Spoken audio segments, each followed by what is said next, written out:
aappii barreeffama yeroo isin afaan oromootiin barreessitan inni immoo gara afaan isin barbaadan yookiin immoo gara afaan ingiliffaadhaa yookiin gara afaan amaariffaadhaa barreeffama isin afaan oromootiin barreessitan haala masirratti argaatan kanaan gara barreeffama afaan barbaadanitti isiniif jijjiiruu danda'uun isin barsiisan haala masirratti argaatan kanaan direct yeroo namaaf waan tokko barreessan jechuudha isin galee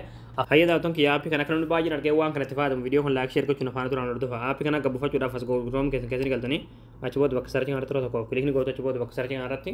michuu joobis jettanii barreessitanii michuu joobis achi booda michuu joobis kaja jala irratti ni baasa irratti tokko kilikni gootu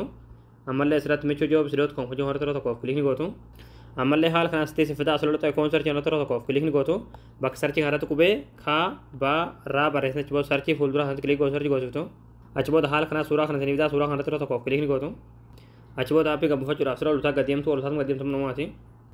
achi booda dhumarratti qalama diimaan kan barraa aappii as tuqaa buufadhaa akka jalatti daawulood ka jetturti daawulood tan tuttaniiti aappii kana bilbila keessatti gabbufatanii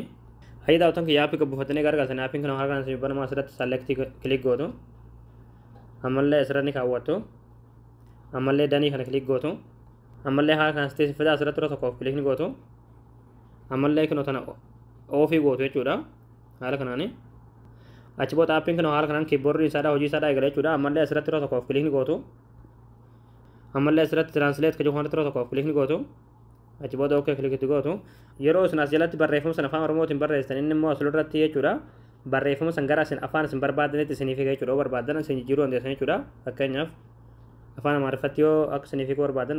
karaa salphaa ta'een fuulduratti kilik gootanii barreeffama san gara afaan barbaadanii afaanota hundoota asirra jira waan ta'eef akka isiniif hiikuu gochuu dandeessanii jechuudha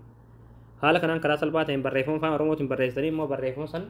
gara afaan barbaadanitti aappiin kun isiniif jijjiiruu danda'a jechuudha haala kanaan karaa salphaa ta'een nama barbaadanii walii galuu dandeessan direct